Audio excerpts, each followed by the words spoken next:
This is Robin Cook, and I want to welcome you here to my Cook to Flourish kitchen. I am so delighted to get to share with you some fun ideas for you and your family so that way you can flourish. I know that this year we've been talking about shining for Jesus, and right now we can be examples of Jesus in our own homes. So we can be working on our own health, being examples to our families, and helping each other to eat well and to nourish the temple that God has given us, because our bodies are a gift. So we want to steward this time well. And hopefully these are some ideas that you can see and taste and see that God is good. He's given us so many beautiful plants and foods to enjoy. And so I'm so excited to share with you some of our family favorites today. So first of all, as you're at home, maybe with your kids, or maybe it's just you, I want to encourage you maybe to try some new foods. Have you ever gone into the grocery store and thought to yourself, I wonder what that vegetable tastes like? This is the perfect time to try some new recipes. So one of our family favorites is Swiss chard. So this is a beautiful leafy green. You can get it at most any grocery store, and it has many different uses. You can use it as a wrap like you would like a lettuce wrap. It works really well for that. You can also slice it thinly and saute it in a little bit of coconut oil, maybe with a little bit of onions in there. You could even mince it into an omelet. It is fantastic. So it's a leafy green, kind of like a giant spinach leaf, basically. It's not bitter like other greens can be, so it's a wonderful leafy green full of nutrients, especially the mineral magnesium that's nice for calming. And then maybe another fun food you might want to try is a purple sweet potato. Have you ever had a purple sweet potato? These are beautiful, and especially when you bake them, they become even more of a saturated purple. These are delicious if you bake them whole, then put some nice real butter on there, some cinnamon, sea salt, and pepper. Fantastic. You can also chop them and roast them. They're fantastic that way as well. And speaking of potatoes, I want to share with you one of our favorite ways to make cinnamon roasted sweet potatoes. And here's a fun fact. Whenever you chop a sweet potato, or even a white potato for that matter, we find that that potato feeds more people. It goes further. So especially during this time, if you're trying to conserve food, this can be a great recipe. So you're going to need a nice big sweet potato or a couple medium-sized sweet potatoes. And you're going to want to chop them into cubes.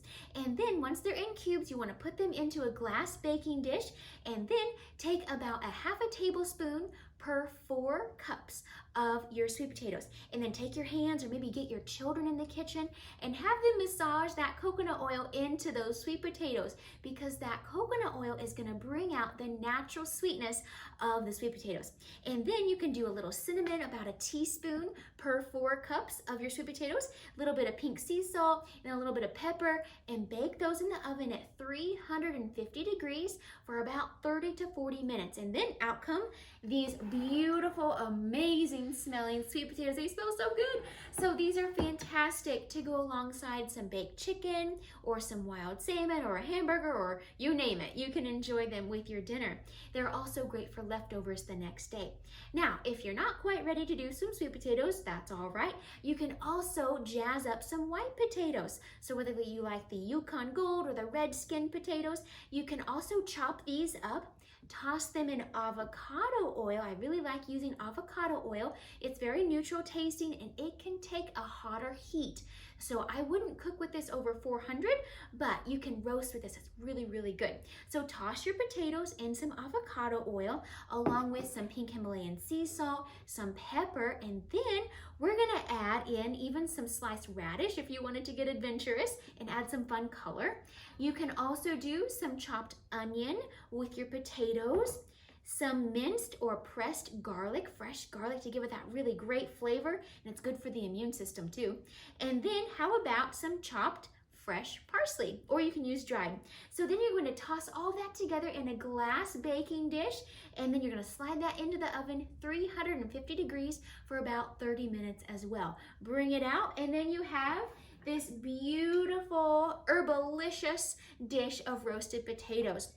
And then if you want to be a little fancy, it's kind of fun to be fancy sometimes, is you can take some of your fresh parsley and you can tear it and just garnish your potatoes just like that. This is a very fun dish for kids to make, to toss them together, adding those herbs and spices, and then to go with your potatoes or your sweet potatoes, having some baked chicken is again one of our family favorites. And your kids, they can help to decorate the chicken. And so how do we decorate a chicken? Well, we add lots of herbs and spices.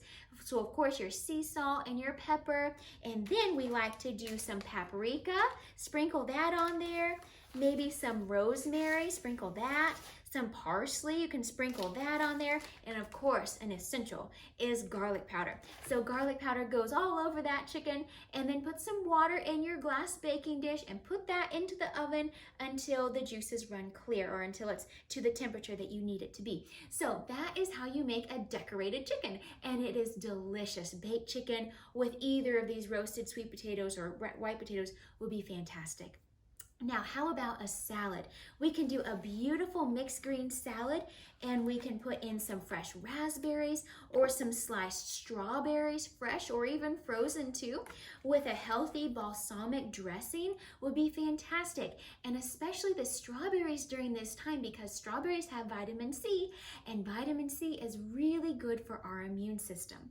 Another fun thing to get kids involved would be if they enjoy using herbs and spices on their food, they can even plant some too. You could start a little herb or vegetable garden during this time, and then they can harvest them later on and cook with them. How fun would that be?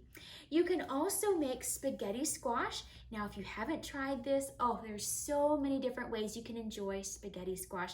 I like to buy one, wash it, and then poke it really good once or twice, and then put it in the oven at 400 degrees for about 45 to 65 minutes until it is slightly getting golden brown and it's tender. Take it out, and then you can cut it in half. It's way safer and easier that way. Let it cool. Take out the seeds, and then you can scoop out the noodles or the spaghetti and use this with marinara sauce on top, or you could put some of your leftover baked chicken that we just decorated. You could put that on top of your spaghetti squash. There's so many different fun ways that you can enjoy the spaghetti squash. Now, a couple of snack ideas as you're still together and just trying to figure out new ways to eat healthy.